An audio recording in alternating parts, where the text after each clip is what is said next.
Hello，各位投資者大家好，歡迎收睇股市點追嘅0419期。港股唞下持續彈，下週點睇呢？我係主講老師黎 Sir。好啦，咁我哋今期嘅話依然再分為3個部分啊。咁第一個部分呢係前日週四嘅一個收盤點評。咁第二個部分呢係恆指方面嘅分析，亦都有個朋友關注啊。恆指呢週線呢就出現咗買日啊，日線呢又趨向於超買啊。咁即將來趨勢點睇呢？今期嘅話，黎 Sir 就同啦去分析下，好吧？咁第三個部分依然仲有個股分析，有同學就問到百度集團、港交所、阿里巴巴以及兩隻美股分別係奈飛同埋特斯拉啊。咁呢啲個股點解有同學持續關注到呢？同樣今期嘅話，黎 Sir 就同啦去詳細解答下。OK。好啦，咁喺進入課堂之前呢，再提醒各位同學啊，咁無論而家坐喺電腦隔離咧，仲攞住手機啊，尤其是第一次收睇我最新教學嘅同學，咁你哋記得喺 YouTube 呢個 channel 咧，撳翻訂閱啊，訂完咗之後呢，再撳翻呢個黑色嘅鐘仔，先至能夠時刻收睇到我最新嘅教學，好吧？好啦，咁進入我正題啊，首先我睇翻前日4月17號啊。朝早咧8點43分，黎 Sir 其將港股行情提示嘅廣播先在已經裝咗黎 Sir 手機特色指標嘅同學提示大家睇到啊。咁指數方面，咁其實咧係上一期都已經同大家講啊，指數方面其實已經出現咗沽出信號啊，包括黎 Sir 週3嘅一個早盤提示就已經同大家講，好大機會回落機會比較多啲，啱嘛？所以嚟講咁，其實黎 Sir 上一期咧同大家講翻嘅指數啊，應該係預期會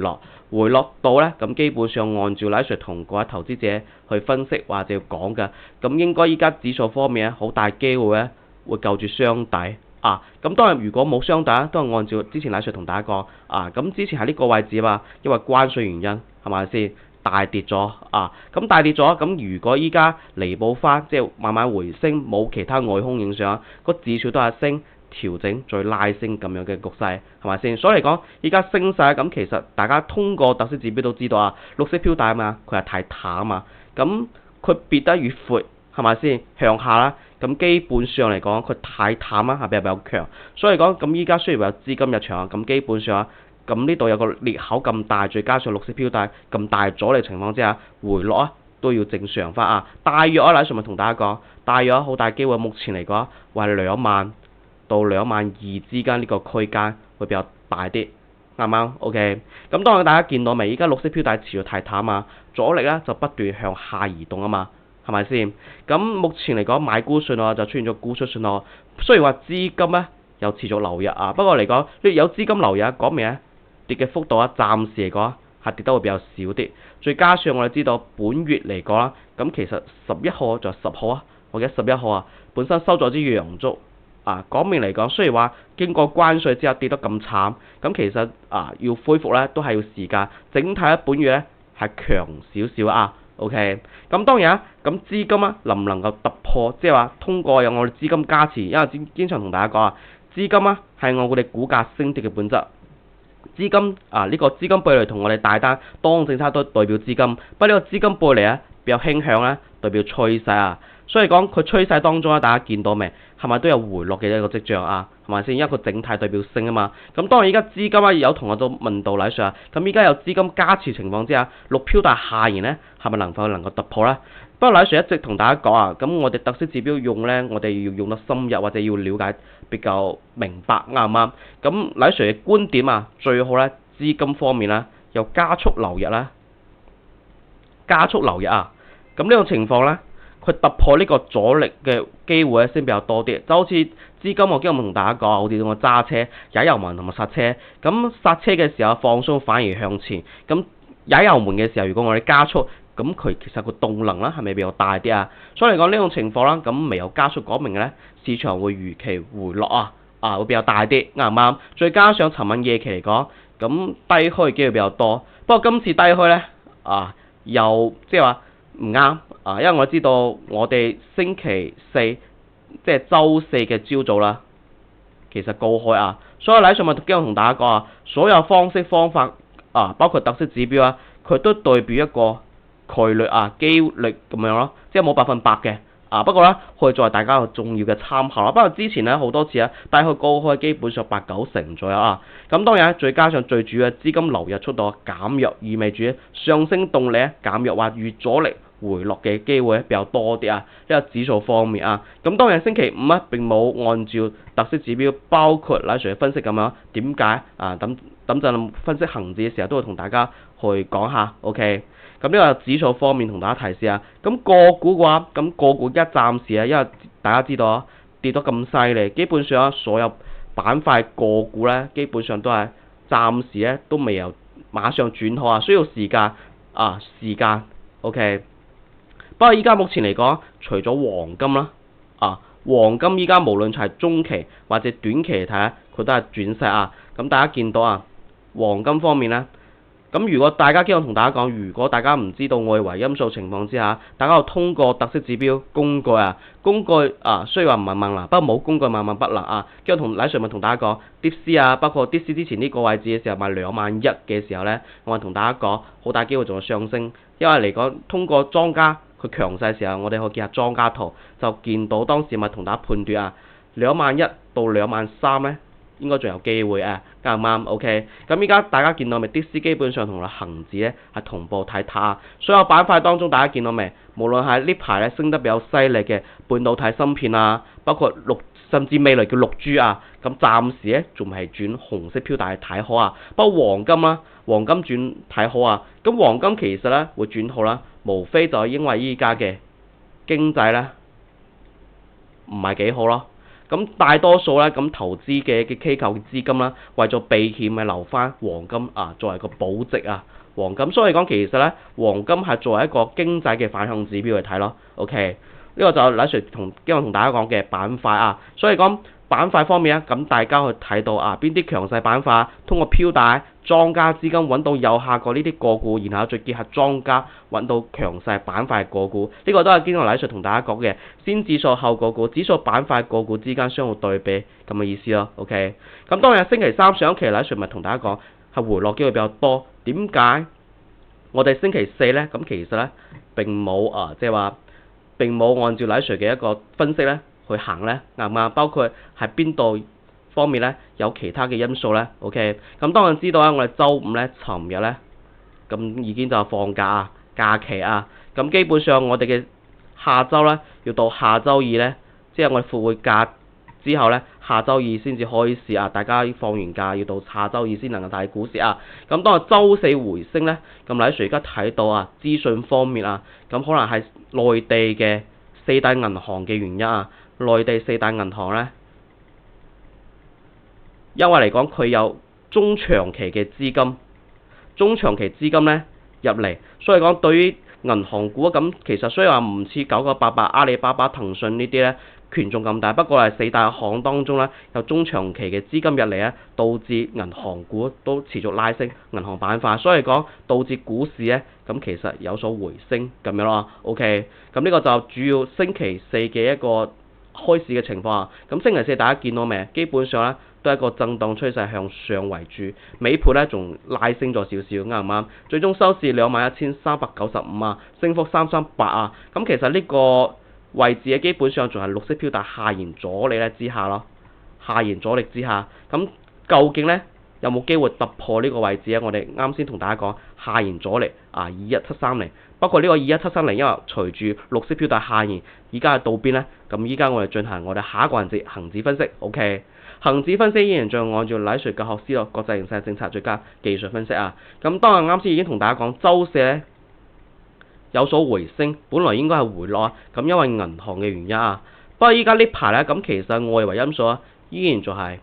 咩關稅嘅原因不過關稅依家基本上自從我哋之前嘅4月10號之後咧，無論係正式公佈或者反覆咁樣咯，基本上咧咁依家就僵持咁，依家暫時嚟講唔算咩大新聞咯大嘅資訊特別嘅啦，咁基本上都係僵持緊暫時咧對股市就係咁樣啦，咁按照技術指標就慢慢行，咁該回落嘅時候回落所以今日同大家講技術分析咧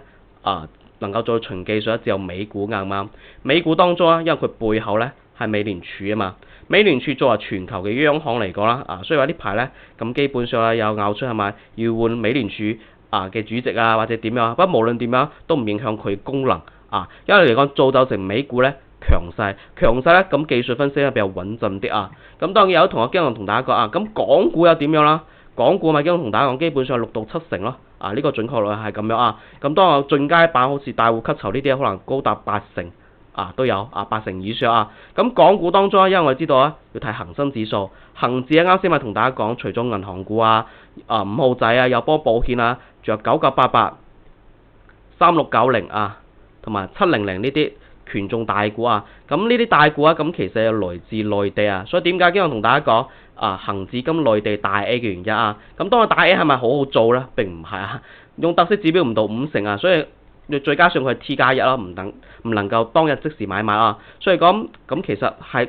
大 A 港股美股當中咁美股一直嚟講都係比較容易賺錢強勢啲咁港股咁其實夾住中美兩個國家就指數之間相互對比啱唔啱？所以講咁其實點解分析每一期同大家分析呢幾個原因？因為嚟講佢哋人仔計價人民幣匯率跌嘅情況之下，咁其實都導致恒指都會跌嘅原因啱唔啱？所以講咁依家外圍大概知道仲有關稅嘅原因，咁其實影響都唔多啦。咁當然就睇技術分析技術分析啱先已經同大家講指數板塊個股之間相互對比咁當然板塊個股都有時會睇得出指數方面越多板塊越好，個股都好，或者指數佢都升得長時間啱唔啱？咁當然最重要就啱先同大家講嘅指數之間相互對比，呢個係源於道氏理論第4條啱唔啱？第4條當中咁最重要咪經常同大家分析嘅美股道瓊斯指數、納斯達克同埋我大 A 上證指數係咪先？咁美股當中其實不斷有同學就問黎 Sir 美股有冇機會買咁美股跌咗咁多，有嘅即係有咁樣一個嘅心理時機嘅話，咁其實正常不過嚟講，黎 Sir 仲係啱先同大家講，一直同大家講嘅咩呢？就回復四個字即係跌勢啦，未完OK， 因為嚟講，目前嚟睇，大家見到未？無論從週線或者日線嚟講，大家見到都係太淡綠色飄打太淡當中大家見到未？其實都冇吸籌。冇大咁依家道瓊斯指數有咗吸籌，不過目前嚟睇佢仲未，即係資金暫時大家見到資金方面暫時仲未轉紅燈，轉折位雖然話依家轉綠色燈，不過目前嚟講，因為美股外圍嘅因素咁大家可以見到即係佢目前嚟睇依然就係睇淡為主不過對即係等待呢個資金背離佢整體轉紅燈趨勢向上情況之下。佢呢個綠色飄帶先至比較容易即係話能夠突破 ，OK， 因為資金過嚟代表小單、中單、大單一線大家見到未？一線動能減弱咗，咁講明道瓊斯指數目前嚟睇仲係回落嘅機會比較多啲咁當然道瓊斯指數今期先同大家講，因為依家目前嚟講跌穿4萬點咁其實科技股都一般般所以話經常同大家講，美股係靠科技股拉升科技股唔好咁其實道瓊斯指數都唔會太好，所以大家見到未？道瓊斯指數、納斯達克基本上兩大指數方面依然就係太淡為主，即係動能未夠，所以話已經有大係底部吸籌 ，OK。好啦，咁我哋再睇翻大 A 大 A 大家見到未？周線咁仲未轉綠色飄帶，資金依然在向下暫時嚟講，除非佢下週能夠最快能夠上翻3330呢個位置，否則基本上好大機會就轉淡轉回落當中或者呢度可能係短期嘅一個好似呢度位置上落震盪短期咁當然一線圖大家見到未？一線圖資金不斷流入當中，大家見到未？資金不斷持續流入不過而家係之前呢度守住咗綠色飄帶下沿，咁基本上最好就守住3260啦，守住3260嘅情況之下，大家見到未？佢之後最等待綠色飄帶收窄轉紅飄帶嘅機會先至容易，好吧？呢個就指數方面所以整體大家見到未？對比兩大指數，目前我哋美股當中美股起碼嚟講短期黎 Sir 認為短期當中依然仲係下行壓力大 ，OK。咁大 A 方面大 A 咁其實目前嚟睇短期要調整不過中期方面依然有機會係會睇淡嘅或者至少咧係調整。OK， 咁道瓊斯指數同埋大 A 我哋知道，咁我哋港股點咧？港股依家目前咧都表現得相對嚟講啦，就持續但比較強勢一嚟講，咁其實之前跌得咁多，依家慢慢回升，咁其實都係正常。不過嚟講，因為依家喺目前咧暫時關稅咧冇太大嘅影響嘅情況之下，因為變化反覆咁成交量方面，我喺上面同大家講基本上未來如果恢復翻之前嘅支持位嘅話，周線支持位大概22000呢個位置，咁基本上如果有3000億嘅一個成交量乃瑞認為到25000係冇咩問題嘅，呢個乃瑞觀點咁最重要係時間空間時間就設計到乃瑞嘅投資理念2從戰略到戰術因為乃瑞未入行之前咪同大家講，乃瑞只睇日線歌仔咧唱攀得高時看得遠咁我哋睇股市一樣，同我哋做事能夠睇到長遠咧，當下先至能夠做好周線佢能夠代表咩？佢能夠代表未來數個月而且佢能夠揾到比較明顯嘅規律係周線圖咁當然你有時間睇翻月線、年線更加好咯。OK， 咁周線大家其實通過我哋周線圖先睇時間斐波那契數列我哋睇到咁呢個時間雖然話89咧就已經早咗結束不過咧，乃瑞認為呢個雙體依然就係我哋非常之好嘅一個，即係結合通姦去睇嘅一個雙體結構咁大家見到未？基本上跌到呢個位置有反彈起，咁講明依家係比較正常嘅一個階段，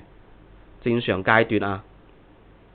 OK， 咁當然依家有冇機會再向上突破呢個雙體呢個2萬有冇發現就啱先乃瑞同大家講，依家整體目前雖然話可能唔會再到19000，基本上到2萬，乃瑞判斷2萬到22000，咁當然如果要上翻之前乃瑞同大家講嘅22000呢個位置咧，其實就周線嘅一個重要支持位咁基本上有冇機會咧？我睇翻我哋空間方面咧，大家見到未？周線空間咁目前嚟睇最重要嘅就啱先已經同大家講22000呢個位置，咁當然上啲咧22100附近OK， 咁目前從我哋現階段嚟睇，資金流出嘅情況之下就比較難啲不過嚟講，目前嚟睇，大家見到未？確實啦，喺呢個紅飄帶上沿下沿咁基本上啱先同大家講1900021000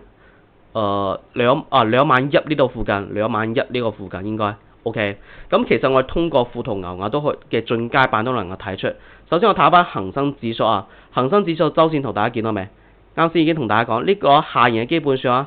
大約咧就21000呢個附近不過資金需要流出不過嚟講，乃瑞咪同大家講我哋可以通過佢有冇轉折，我哋係咪用進階版進階版嘅轉折，我哋係咪用多空政策咧？多空政策大家見到未？依家係弱勢區，咁其實佢紅色能量牌繼續流弱嘅情況之下，咁其實係咪有機會咧反彈？再加上我哋今期嘅提綱咪同大家講周線咧就出現咗買日咁雖然話同我哋多空政策唔係好同步，不過畢竟咧出現買日，講明依家跌到咧係基本上咧，按照乃瑞咪同大家講之前咪同大家講4月第2週如果唔係關稅嘅問題基本上係低位，雖然話依家睇都係低位，不過如果要恢復之前同大家講22000咧，需要嘅時間會比較多啲，要多啲啱唔啱？咁當然呢個位置咧，乃瑞判斷應該會下月初。點解呢？因為我哋本週嚟睇，大家見到未？本週我哋過去已經接近下週啦，基本上到月底。咁月底當中再下週呢2日就期指結算係比較弱勢下週嚟講，咁其實乃瑞咪同大家講，依家目前多空政策咧，依家目前係紅色能量牌，我哋咪可通過恒指夜期咧去睇翻恒指夜期，大家目前睇翻周線圖依然仲有紅色能量牌，所以講咁依家係比較薄嘅情況之下，最轉綠色能量牌基本上係咪月底或者下月初咁月底喺期指嘅情況之下，好大機會係5月初呢個時間先至能夠去推斷咧。依家目前咧，即係5月初通過時間5月初先至會比較明顯嘅轉折呢個係乃瑞通過特色指標，不過5月初當中仲有冇外圍因素嘅影響嘅情況之下，即係按技術性反彈冇外圍因素情況之下，先至能夠去進行咁當然下週我哋仲可以同大家再判斷咯因為即係我哋下週先至未開始，咁下周結束完再睇翻係咪如期咁樣去發展。OK， 從周線級別啊，咁從日線呢，日線我哋可以用斐波那契數列同埋江恩距離線。咁日線可唔可以啊？可以啊。咁時間方面咁其實每個月初我已經同大家講啊。咁本月咁其實按照時間咧，係咪有4月10號一個轉折喺呢個位置啊？咁當時嚟誰嘅考慮應該係關稅，好大機會可能就會回落。不過當時咧心後冇紀律啊，大家都知道啊，時勢反反覆覆。咁關稅暫停嘅情況之下，咁其實利空啦就減弱啦。係咪？利空減弱，所以有利於股市升咯，所以就如期反彈啊！咁當然依家最重要嘅就係呢個好大嘅裂口，大家見到未？好大裂口仲未彌補，所以嚟講阻力咧依然好大啊！所以賴 Sir 會判斷點解要回落，再加上啱先同大家講周線圖咧仲未到轉折啊！呢個係賴 Sir 判斷啊！咁日線咧，大家見到未啊？日線究竟有冇機會上翻？啱先已經同大家講4月咧，我哋知道4月10號咧係個轉折。11號咧，按照強弱日咧，我哋知道啊，佢係屬於陽燭，稍為強啲，所以講咁本月咧，咁升勢嘅一個幅度咧會大，跌咧目前嚟睇啊會少啲啊 ，OK， 咁當然少唔代表唔會繼續跌啊，啱唔啱？咁當然依家目前大家見到未？因為上方大家見到未？呢個裂口咧阻力大啊，基本上咧。你要馬上升翻，除非資金不斷持續流入咯，啊，而且最好咧係加速，啱唔啱？不過將落嚟下週咧，大家嘅關鍵就睇咯。咁如果我哋睇呢度咧，綠色飄帶下沿呢個位置啊，咁能唔能夠突破啊？咁如果進入超賣區咧，賴 Sir 認為佢會喺呢度突破，啊，突破啊會喺呢度，綠色飄帶下沿，或者到時候就變成支持啊，或者會變支持。大約係呢個綠色飄帶下沿咧，會呢度調整，咁呢個情況就好大機會，賴 Sir 同大家講，升會調整再拉升。咁如果冇進入超買嘅情況之下咧，咁基本上就會繼續回落，回落幅度咧，賴 Sir 咪同大家講啊，大約2萬點到2萬2呢個區間，因為從周線同我哋判斷啊，所以講而家從整體咧，外圍因素咧，外圍因素整體咧淡勢為主啊。大家見到咪？而家綠色飄帶，咁第二個咧，咁從外匯咯，外匯睇美元強唔強？咁如果美元強，我哋人仔會預弱，咁有利於即係唔利於我哋股市拉升，可能回落機會比較多，啱唔啱？首先我睇翻我美元指數啊，美元指數大家見到未？美元指數而家跌穿咗100啊，咁目前從佢嘅短期嚟睇，大家見到未？短期咧大單資金其實無論從大單資金，不過資金背離，大家見到未？基本上呢度咧美元指數。應該係一個底背嚟嘅，啱嘛？應該係個底背嚟，所以講目前嚟講，美元指數目前睇下，咁基本上嚟講咧，咁應該係會隨時隨刻會拉升至啱。咁相對嚟講，人仔依家貶值咧就比較大啲，大家見到未？而家離岸同埋美元對人仔嚟講7.3，咁其實呢個壓力咧就非常之大。所以目前我哋通過我哋嘅外匯嚟睇啊，大家見到未？第二條。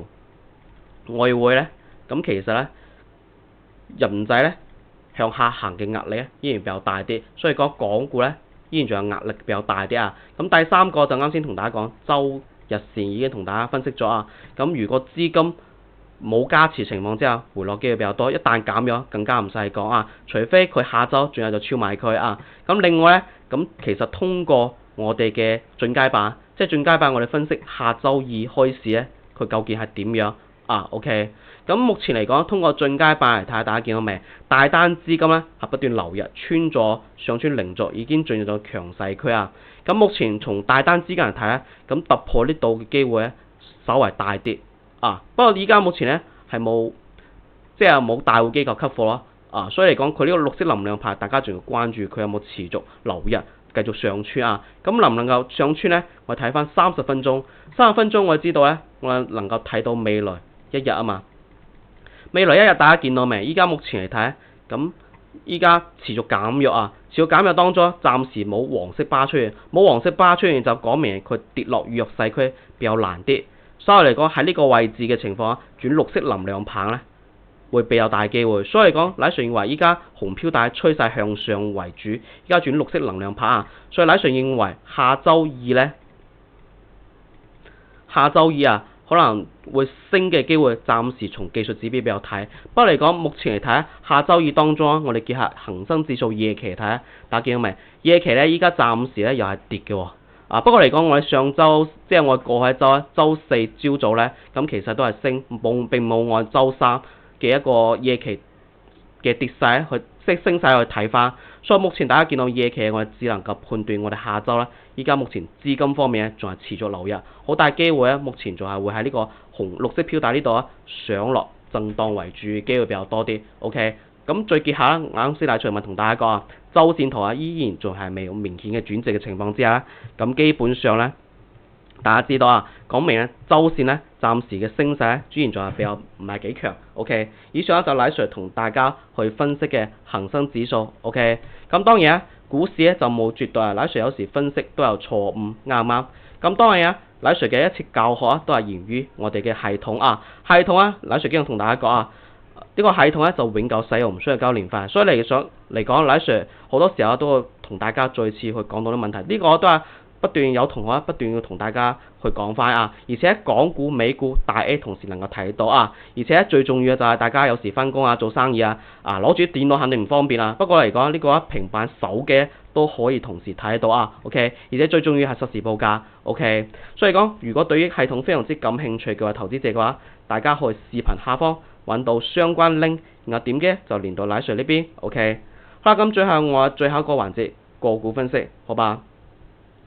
好啦，個股分析，百度集團、港交所、阿里巴巴、奈飛同埋我哋嘅特斯拉咁呢啲個股咁其實最主要經常同大家問到因為賴 Sir 經常同大家講翻呢啲個股好似比如百度集團我之前記得有內部學員都問到百度集團咧，咁喺呢個位置因為嚟講之前咪同大家講上一期我都有同大家講翻因為嚟講百度集團雖然暫時咧佢冇莊家入場啱唔啱？不過有個好嘅就因為我哋過去一週咁其實出現咗大戶吸籌，咁大戶吸籌嘅情況之下，咁基本上佢回升好大機會，因為賴 Sir 咪同大家講有大戶出現嘅情況之下雖然冇莊家，講明大戶係底部吸籌係建倉嘅一個前奏嚟講基本上就如期拉升，咁如期拉升大家見到未？過一週當中咁基本上出現咗大戶之後如期拉升，咁依家就睇翻咯。佢目前能唔能夠上翻87蚊呢個位置所以話依家目前呢個紅色飄帶86蚊6最好上87蚊企穩，咁能夠企穩中期先至能夠睇好 OK。咁中期87蚊我知道咁短期目前嚟睇自從呢度出現咗大戶咗之後，兩次吸籌而家如期拉升。不過嚟講依家目前冇莊家佢嘅資金方面但有持續流入有資金流入咁比較大機會能夠突破，咁最好就啱先同大家講嘅最好加速，咁加速咗之後百度集團最好上翻83蚊能夠守穩呢個，所以87同埋83呢兩個位置係大家非常之要關注嘅一個就中期要防守住一個短期要攻破嘅，好吧？一就賴 Sir 同大家講百度集團 OK。好啦，講完咗百度集團，我講翻港交所388 0388。港交所咁其實港交所除咗啱先百度港交所包括美團之前賴 Sir 咪同大家講係大家有關注嘅。咁因為目前嚟睇無論從週線或者日線嚟睇，週線更加唔使講，佢莊家上升空間仲係比較多啲不過嚟講，港交所大家見到未？週線就出現咗買入信號出現買入，而且按照紅色飄帶收陽咗係咪有反彈信號係咪先？反彈信號，所以兩個指標都話俾我知，港交所會繼續彈。不過嚟講呢個裂口大家記住最好快啲彌補不過而家有個唔好嘅就係只有莊家線就高於個莊家，所以莊家行得比較唔好唔係幾好OK。不過目前嚟講大家見到未？佢又唔似百度集團佢有大戶入場因為嚟講佢目前睇好飄帶在向上不過而家資金大家見到未？資金暫時流出，所以講佢上升動能相對比較弱啲。咁弱啲，目前短期我哋睇咩位？短期港交所賴 Sir認為最好因為佢升穿咗綠色飄帶下沿最好就我哋要升穿328呢個位置，328升穿咗守住呢個位置咧，咁依家係升穿咗嘛，能夠守住呢個等綠色飄帶不斷收窄，然後咧下次轉紅色飄帶先至能夠睇我。不過有個比較好嘅就大家見到未？一莊家線穿莊家，希望咧佢莊家線不斷向下咯，再拉升上去咯，比較好啲啊！大家要持續關注呢個莊家線，大家都唔好去遺漏啊，都非常之有用。因為之前我教過大家，莊家線穿莊家，眯埋眼係咪揸住咧？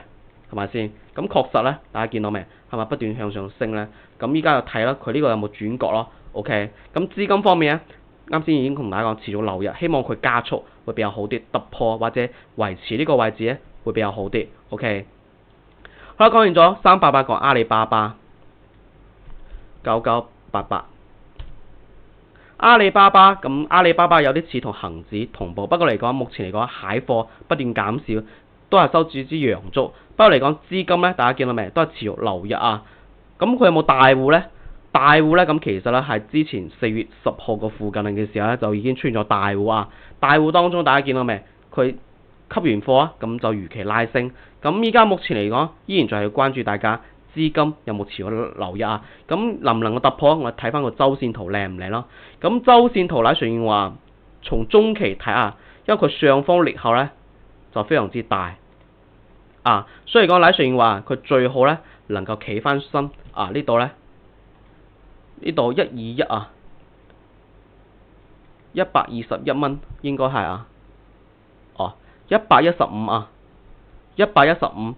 中期咧能夠企穩115呢個位置啊。因為企穩突破咗，佢先至能夠中期拉升。如果突破唔到，基本上仲有紅色標帶呢度震盪。呢個就好似我哋恒指一樣，係咪恒指？再喺上咪同大家講，最好要上翻22000嘅原因，係咪先？咁從中期睇咧，大家見到未？莊家依然行得唔係幾好。不過嚟講，資金嚟講暫時仲流出。咁大單資金呢樣仲未有轉折啊。所以講目前阿里巴巴暫時仲係需要調整，要回落機會比較多啲。OK， 如果你繼續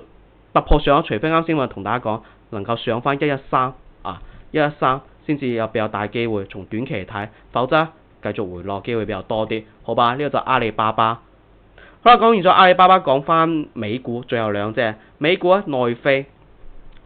就上一期都有同大家講翻，內飛就行得比較靚啲，因為嚟講點解呢？因為佢啲綠色標帶